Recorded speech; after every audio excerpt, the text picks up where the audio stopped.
Pada hari Kamis 9 Desember, Ibu Putih berusia 30 tahun pergi ke rumah sakit A di Jakarta bersama kakaknya. Pasien datang dengan keluhan utama sesak nafas sejak 1 minggu sebelum masuk rumah sakit. Keluhan dirasakan terus-menerus, tidak berkurang walau dengan istirahat, dan semakin bertambah parah sejak 1 hari. Keluhan juga disertai batuk berdahak, yaitu dahak berwarna putih dan kental. Terdapat bengkak pada kedua ekstremitas atas dan bawah, frekuensi berkemih menurun dengan urin sedikit dan berwarna keruh.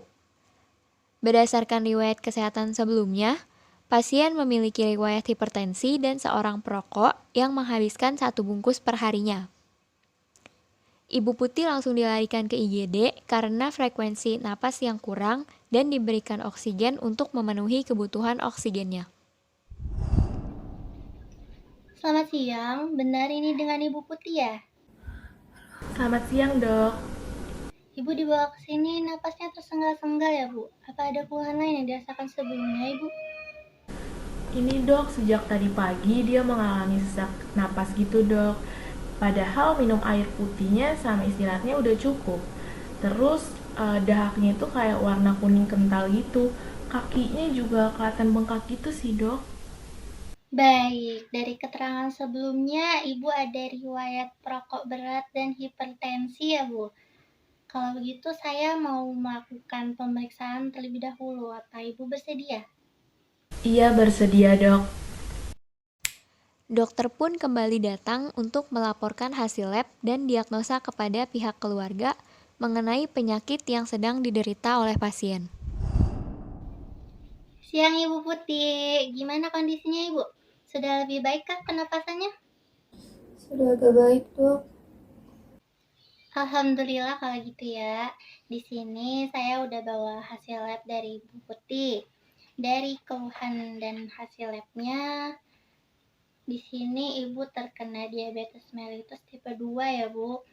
Tekanan darahnya juga tinggi nih, Bu, 150/90.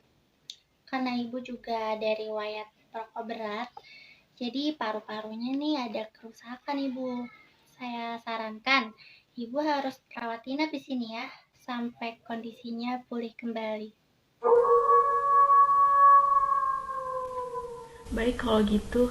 Terima kasih ya, Dok. Iya, kalau gitu saya pamit ya, Bu.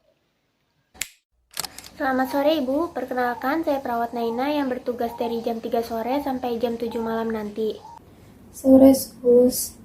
Bisa disebutkan namanya, Bu, agar saya dapat mencocokkan dengan data yang sudah saya peroleh untuk mencegah terjadinya kesalahan. Nama saya Putih, umur saya 30 tahun. Saat ini pernafasan saya sudah agak membaik, namun masih agak sesak, Sus. Terus juga tidurnya masih kurang nyaman, Sus. Baik, kalau begitu bagaimana jika kita mengobrol terlebih dahulu untuk mengetahui masalah yang sedang Ibu alami? Baik, Sus.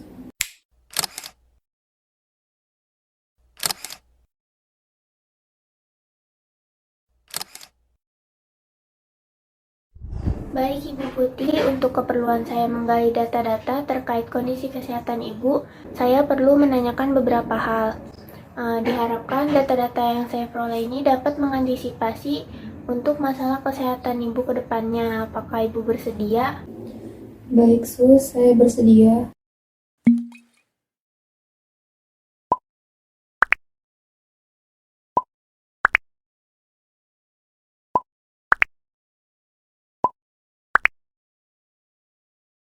Baik Ibu, berdasarkan data yang saya peroleh, Ibu belum memiliki pengetahuan yang cukup mengenai risiko yang dialami Ibu karena gaya hidup Ibu sendiri. Yang pertama mengenai penyakit kardiovaskuler, contohnya seperti hipertensi yang sedang Ibu alami saat ini. Dan bisa juga sampai ke serangan jantung karena pola makan yang tidak teratur dan selalu instan. Yang kedua mengenai penyakit sistem pernapasan karena Ibu merokok. Rokok itu memiliki zat aktif yang bersifat karsinogenik atau menyebabkan kanker. Jadi sebisa mungkin harus dikurangi ya Bu. Oh, ternyata karena pola makan saya nggak bagus, terus juga saya sering rokok, makanya saya bisa sakit kayak gini ya, Sus. Iya Bu, betul sekali. Berdasarkan hasil labnya, Ibu juga mengidap penyakit diabetes mellitus tipe 2. Diabetes mellitus ini bisa terjadi karena gaya hidup Ibu sendiri juga. Contohnya seperti sering memakan makanan fast food, lalu jarang berolahraga, kurang memakan sayuran. Nah, saya akan menganjurkan pola diet untuk Ibu juga untuk mengontrol gula darah Ibu. Iya, Sus. Sus, saya mau nanya, belakangan ini saya ngerasa haus mulu. Itu normal nggak ya, Sus? Itu adalah tanda-tanda dari diabetes mellitus, Bu. Hal tersebut menandakan bahwa kadar gula darah Ibu tinggi. Nah, nanti saya juga akan memantau hidrasi Ibu ya, Bu. Oh, begitu, Sus. Baik, Sus. Makasih ya, Sus. Kalau begitu, selamat istirahat ya, Bu. Jika Ibu perlu bantuan atau ada yang ingin dilakukan, Ibu bisa memencet tombol bel yang ada di samping Ibu. Nanti saya atau perawat yang lainnya akan datang menemui Ibu. Iya, Sus. Keesokan harinya, perawat Resti yang sedang bertugas mendatangi kamar Ibu Putih untuk memeriksa keadaan beliau. Selamat pagi, Bu. Perkenalkan, saya perawat Resti. Di sini saya bertugas dari pukul 8 pagi sampai jam 12 siang nanti. Selamat pagi, Sus. Di sini saya akan memeriksa keadaan Ibu. Namun sebelumnya, bolehkah Ibu menyebutkan nama dan juga usia untuk menyesuaikan data? Bisa, Sus. Nama saya Putih. Umur saya 30 tahun. Baik, dengan Ibu Putih. Bagaimana kabarnya hari ini, Bu? Masih agak lemes dan sering haus, Sus. Baik, kalau begitu, apakah Ibu mengalami kesusahan juga, Bu, saat buang air besar atau buang air kecil, baik kemarin maupun hari ini? Iya, Sus. Saya agak susah kamar mandi, jadi harus dibantu sama anggota keluarga saya yang lain. Jika Ibu merasa kesulitan untuk ke kamar mandi, saya dan perawat yang lain juga bisa membantu Ibu melakukan buang air besar ataupun buang air kecil di tempat tidur saja. Baik, Sus. Nah, karena Ibu ini masih harus dirawat inap ya, Bu. Di sini saya akan menginformasikan mengenai pengobatan yang akan Ibu jalani untuk kesembuhan Ibu. Apakah Ibu bersedia? Iya, Sus. Saya bersedia.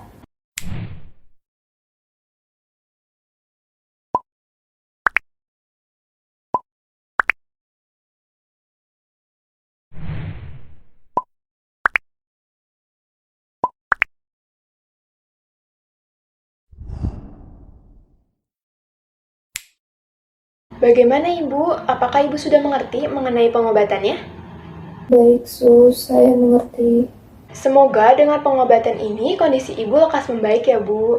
Tapi saya ingatkan juga nih, Bu, untuk mengurangi kebiasaan merokok Ibu dan mengurangi kebiasaan memakan makanan instan ya, Bu. Iya, Sus. Nanti saya coba untuk mengurangi kebiasaan itu ya, Sus.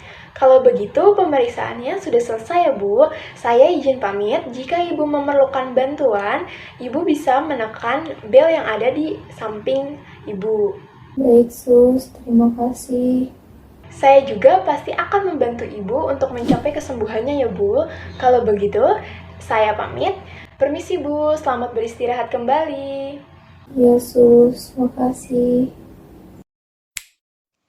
Klien dewasa dengan diabetes mellitus menurut teori self-care Orem dipandang sebagai individu yang memiliki kemampuan untuk merawat dirinya sendiri guna memenuhi kebutuhan hidup, memelihara kesehatan, dan mencapai kesejahteraan.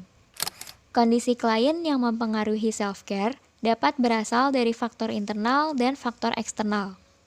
Faktor internal meliputi usia, tinggi badan, berat badan, budaya atau suku, status perkawinan, agama, pendidikan, dan pekerjaan. Adapun faktor eksternalnya meliputi dukungan keluarga dan budaya masyarakat di mana klien tinggal. Klien dengan kondisi tersebut membutuhkan perawatan diri yang bersifat kontinu atau berkelanjutan. Adanya perawatan diri yang baik akan mencapai kondisi yang sejahtera. Klien membutuhkan 3 kebutuhan self-care menurut teori Orem. Yang pertama, Universal Self-Care Requisites atau kebutuhan perawatan diri secara menyeluruh. Kebutuhan self-care ini menyatakan bahwa klien dalam kondisi yang seimbang. Kedua, Development Self-Care Requisites atau kebutuhan perawatan diri pengembangan. Fungsi klien sesuai dengan fungsi perannya. Kemudian perubahan fisik pada klien dengan diabetes mellitus antara lain menimbulkan peningkatan dalam rasa haus, peningkatan selera makan, keletihan, luka pada kulit yang lama penyembuhannya, infeksi vagina, dan pandangan pada mata berakibat kabur. Yang ketiga, Health Deviation Self-Care Requisites atau kebutuhan perawatan diri penyimpangan kesehatan. Penyimpangan kesehatan seperti adanya sindrom hiperglikemik atau kumpulan penyakit akibat peningkatan kadar gula dalam darah. Sindrom hiperglikemik yang dapat menimbulkan kehilangan cairan dan elektrolit atau dehidrasi, hipotensi atau tekanan darah rendah, perubahan sensorik atau perubahan pada indera perasa, kejang-kejang, takikardi atau frekuensi jantung yang meningkat, dan hemiparesis atau kelumpuhan separuh badan.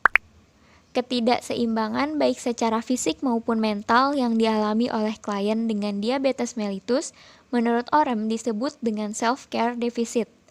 Menurut Orem, peran perawat dalam hal ini yaitu mengkaji klien sejauh mana klien mampu untuk merawat dirinya sendiri dan mengklasifikasikannya sesuai dengan klasifikasi kemampuan klien.